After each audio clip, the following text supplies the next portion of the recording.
Sierra de Historias, con Alberto Garín. Cuando pensamos en las torres medievales solemos asociarlas a las torres militares, las que estaban integradas en las murallas. Sin embargo, en las ciudades de la Baja Edad Media, a partir del siglo XIII, se llenaron de otras torres, las torres señoriales, que funcionaban como símbolos de prestigio de estos señores urbanos, compitiendo entre ellos o compitiendo con las otras torres de las ciudades, las de las iglesias, no en una lucha abierta con la institución eclesiástica, sino con las comunidades parroquiales. El ejemplo más conocido es San Gimignano, en la Toscana italiana, donde se conservan una buena cantidad de estas elevadísimas torres urbanas. Sin embargo, existieron por doquier en toda la Europa occidental. Los tiempos han terminado con ellas, fruto de las guerras, de la especulación inmobiliaria o sencillamente del abandono y de su ruina. Sin embargo, aún se conservan suficientes ejemplos para darnos cuenta de la importancia y la nobleza que llegaron a encarnar estas torres urbanas en estas ciudades de los siglos XIII, XIV y XV.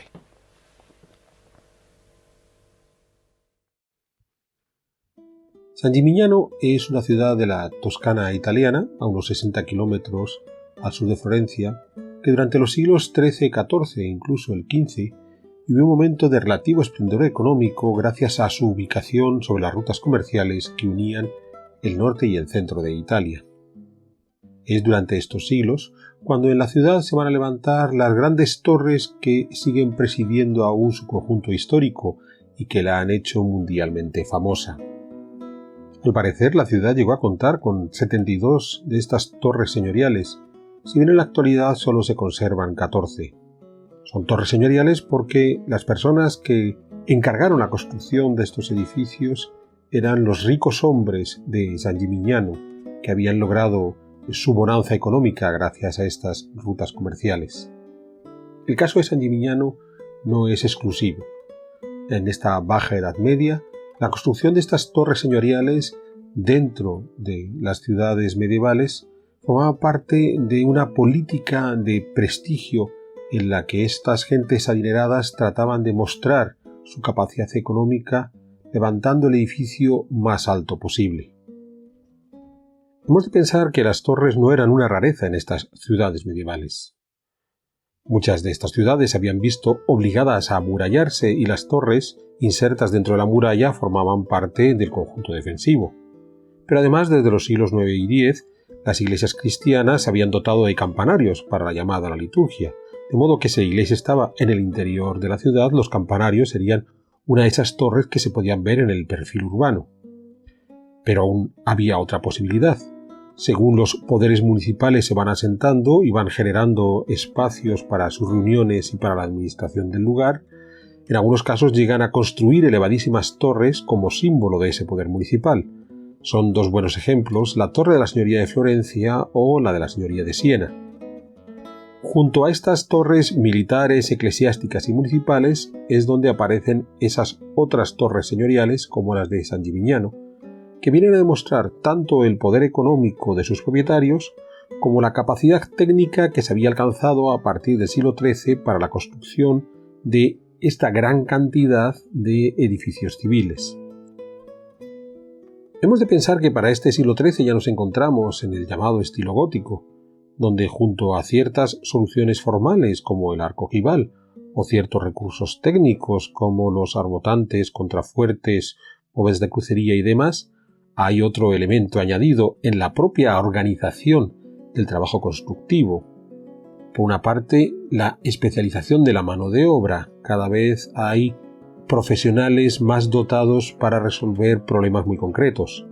Pero además, dada la gran altura que alcanzaron las construcciones góticas, nos viene de inmediato a la cabeza las catedrales, pero quizás deberíamos pensar antes en todos estos nuevos castillos que a partir del siglo XII-XIII poblaron Europa, que también tenían unas dimensiones gigantescas. Pues bien, para poder resolver estas construcciones en altura, también se había desarrollado todo un nuevo sistema de andamiaje, grúas para elevar material y demás, que a la larga no venía a ser más que la recuperación de una tecnología que los romanos conocían y se había perdido.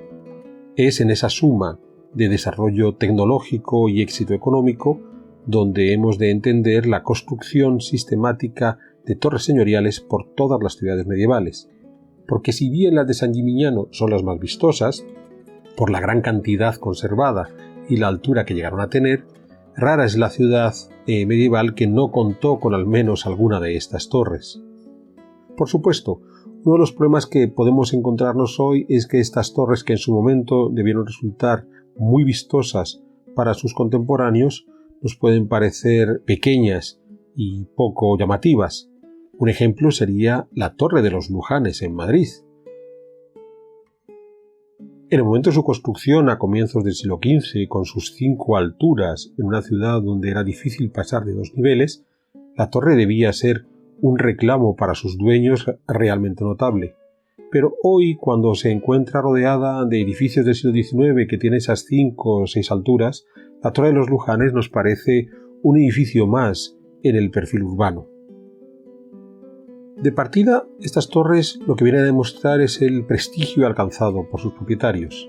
Además, en una lucha de egos muy interesante, porque es indudable que para los que veían los perfiles urbanos a finales de la Edad Media de estas ciudades, o los que aún hoy podemos observar, por ejemplo, en el caso de Segovia, podemos ver con claridad toda la gradación que hay en estas construcciones.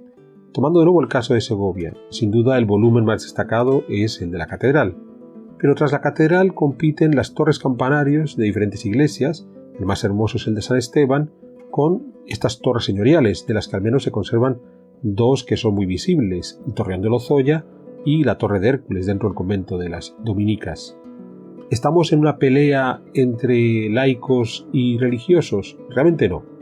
Es indudable, retomando el caso de Segovia, que hay una autoridad en la ciudad que se hace muy visible, la del obispo, pero a partir de ahí lo que tenemos es una competencia entre señores enriquecidos a través de su comercio con esos otros poderes urbanos que son las parroquias. Porque a la larga los campanarios de estas iglesias se construyen no por la querencia del párroco del lugar por tener una torre campanario muy elevada, sino de los parroquianos de esa iglesia que financiaban la construcción de esa torre campanario, que había de rivalizar tanto con las otras torres campanarios de las otras parroquias como con estas torres señoriales. Llegados a este punto, podríamos preguntarnos si, junto a ese valor de prestigio que tenían estas elevadas torres, también podían servir con fines militares. Es indudable que en caso de un ataque dentro de la ciudad, la torre podría ser un buen refugio, desde el que poder incluso atacar a cualquier enemigo que se hubiera colado dentro de las calles de la ciudad. Pero es un refugio limitado precisamente por estar inserto en un entramado urbano. Para esos enemigos les resultaría muy fácil acercarse hasta la base de la torre y desde ahí proceder a su ataque, aprovechándose de las casas que rodeaban esas torres. Y sin embargo, en muchas de estas torres señoriales encontramos aparentemente elementos claramente militares. Pensemos, por ejemplo, en el Torreón de Lozoya en Segovia, que dispone de ese matacán corrido que rodea por completo la parte superior de la torre. Un matacán es este balcón que sobresale del muro, que permite un ataque vertical al retirar el suelo del balcón a cualquier enemigo que se haya aproximado a la base de la torre. En principio, los matacanes se situaban en aquellos puntos en los que era esperable por los que el enemigo quisiera acercarse, por ejemplo, las puertas. Cuando el matacán que estaba defendiendo un punto específico se convertía en estos matacanes corridos que rodeaban por completo la torre, ya no estamos ante el recurso militar, sino ante un elemento claramente decorativo que, curiosamente, se ha incorporado al imaginario de los castillos medievales, y cuando vemos los castillos neomedievales del siglo XIX o los que aparecen en las películas de dibujos animados de los siglos XX y XXI, es inevitable encontrarnos estos matacanes corridos.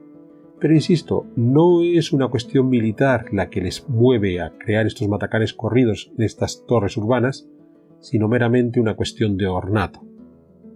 Eso no quita que podemos encontrar algunos ejemplos de torres señoriales derivadas directamente de torres que inicialmente tuvieron una función militar.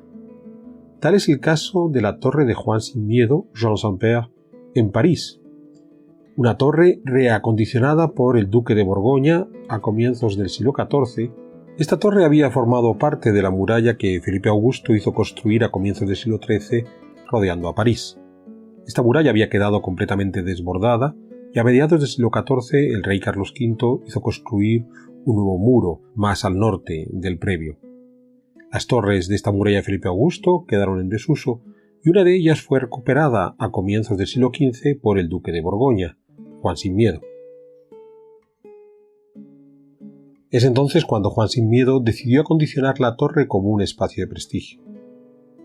Es cierto que la parte inferior la utilizó para albergar una escalera que comunicaba con los edificios anexos, tal como sigue sucediendo hoy.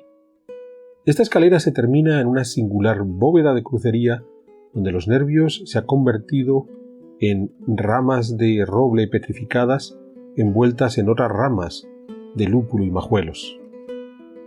Por encima de esta bóveda se sitúan dos nuevos pisos, acondicionados de forma muy lujosa. En ambas estancias contamos con chimeneas, probablemente en su momento, en los tiempos de Juan Sin Miedo, debió tener un rico mobiliario, e incluso tiene el detalle de que en una mínima habitación detrás de las chimeneas se encontraba el cuarto de baño, donde aquellos que tenían que hacer uso en el frío invierno podían emplearlo de manera realmente confortable.